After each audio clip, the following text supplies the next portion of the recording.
এই ম্যাচটি যার জন্য আয়োজন করা হয়েছিল আদনানের চিকিৎসার জন্য ইতিমধ্যেই আমরা আশ্বাস পেয়েছি আদনানের যাবতীয় খরচ বহন করবে শেরপুর জেলা বিএনপি।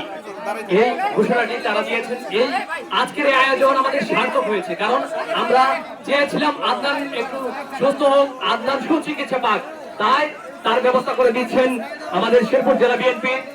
ধন্যবাদ জানাচ্ছি শেরপুর জেলা বিএনপির সকল অঙ্গ সংগঠনের সকল সদস্যবৃন্দকে। সবাই ভালো থাকবেন।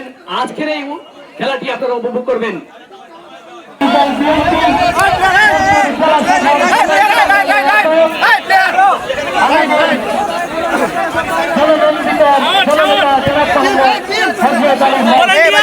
সব ক্লিয়ার ভাই, সব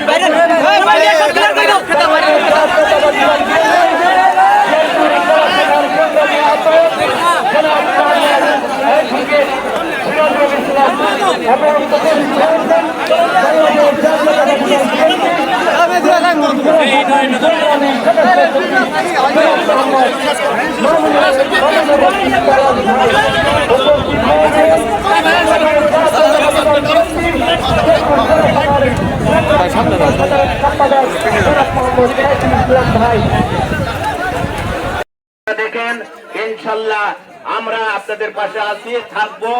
ইনশাল্লাহ আপনাদের কোনো ধরনের কোনো সমস্যা হবে না। পরিশেষে সকলকে ধন্যবাদ সুন্দর একটি খেলা উপহার এখানে দেওয়ার জন্য। বিদেশি এবং দেশি খেলোয়াড়ের সমন্বয়ে খেলাটি অনুষ্ঠিত হতে যাচ্ছে। নন্দীরবাজারবাসী এবং আয়োজকবাসী এবং আমার চর অঞ্চলের যত লোকজন আসছেন এখানে দর্শকবৃন্দ সকলকে ধন্যবাদ দিয়ে আমি খেলাটি তাড়াতাড়ি শুরু করার জন্য বিশেষভাবে অনুরোধ করছি। সকলকে ধন্যবাদ। আসসালামু আলাইকুম। এই ম্যাচটি যার জন্য আয়োজন করা হয়েছিল আদনানের চিকিৎসার জন্য ইতিমধ্যেই আমরা আশ্বাস পেয়েছি আদনানের যাবতীয় খরচ বহন করবে শেরপুর জেলা বিএনপি। এই ঘোষণাটি তারা দিয়েছেন। এই আজকের এই আয়োজন আমাদের সার্থক হয়েছে, কারণ আমরা চেয়েছিলাম আদনান একটু সুস্থ হোক, আদনান সুচিকিৎসা পাক, তাই তার ব্যবস্থা করে দিচ্ছেন আমাদের শেরপুর জেলা বিএনপি। ধন্যবাদ জানাচ্ছি শেরপুর জেলা বিএনপির সকল অঙ্গ সংগঠনের সকল সদস্যবৃন্দকে। সবাই ভালো থাকবেন। আজকের এই খেলাটি আপনারা উপভোগ করবেন।